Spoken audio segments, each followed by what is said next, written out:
The second Deadpool trailer dropped today, and like the first one, it's mostly jokes with a few seconds of trailer thrown in for us to over-inspect. We're gonna go over all the jokes you might have missed in the trailer, then talk about clues about this movie's plot, and, warning, potential spoilers. Let's count down the best gags of the trailer.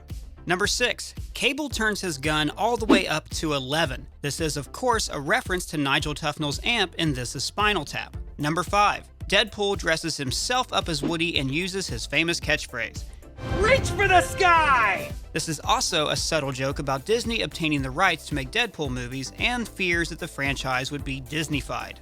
Also, this egg-shaped fellow is probably Julian Dennison's character, a mutant who can control fire. Number 4. Like Andy in Toy Story, Wade has labeled the feet of his characters with his own name.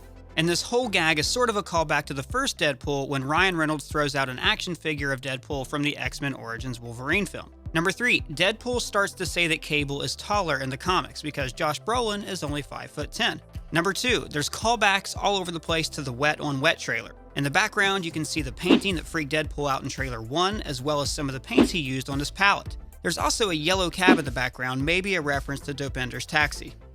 And number 1, calling out Henry Cavill's awkward CGI mustache deletion from Justice League. Also, during this freeze frame, Cable is holding a bunch of cables. And now on to the Easter eggs. We get a better look at Domino, friend and sometime love interest of Cable from the comics. This is likely a continuation from this scene in the previous trailer, where Julian Dennison's character appears to be burning down the headquarters of a mutant hate group.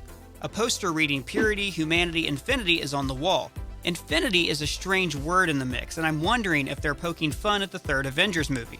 We also see Deadpool fighting off some thugs in his apartment, which looks like the earlier section of this scene when he lands on a car and chases down some people in the rain. It could be that they kidnap Vanessa or Julian Dennison's character, so he has to chase after them. And we finally get to see Cable in action. I don't know why he has a teddy bear.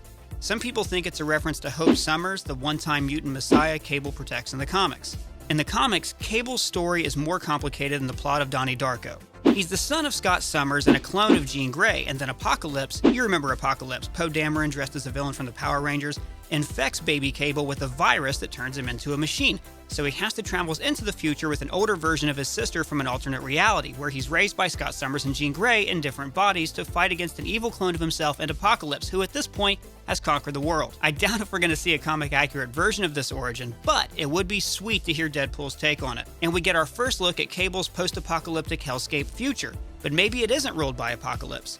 See, Cable's fighting soldiers with OMC on their shields. This probably stands for Office of Mutant Control, or it could also say DMC, Department of Mutant Control. The same logo is on the prison truck that's part of a large chase scene. It wouldn't surprise me if the action figure fight between Deadpool and Cable was portraying a similar scene in the movie. And there are mutants on the truck in orange jumpsuits, and they're wearing control collars. In the comics, these are used on the island of Genosha to suppress mutants' powers. We also see snippets of a prison breakout where Deadpool and other mutants are wearing the same jumpsuits and collars. So maybe the previous foot chase didn't go too well for him. You can also see Cable fighting down below and Deadpool jumping on top of him.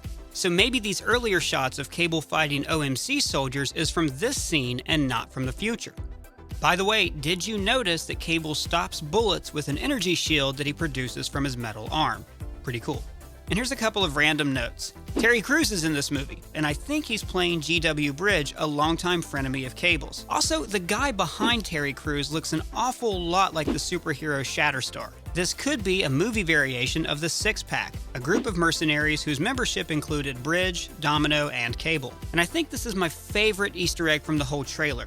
In this scene with Blind Al, Wade is wearing the same shirt that Chunk wears in the Goonies when he does the Truffle Shuffle. This scene of Cable firing on a beach looks like the same scene as Deadpool's funeral resurrection in the first trailer. And finally, for everybody looking for Colossus, he's not in this trailer, but he's in the international version. You can see him here in the X-Mansion being loved up by Wade Wilson. Other than that, I just really want to see this movie. Tell me what you think in the comments below.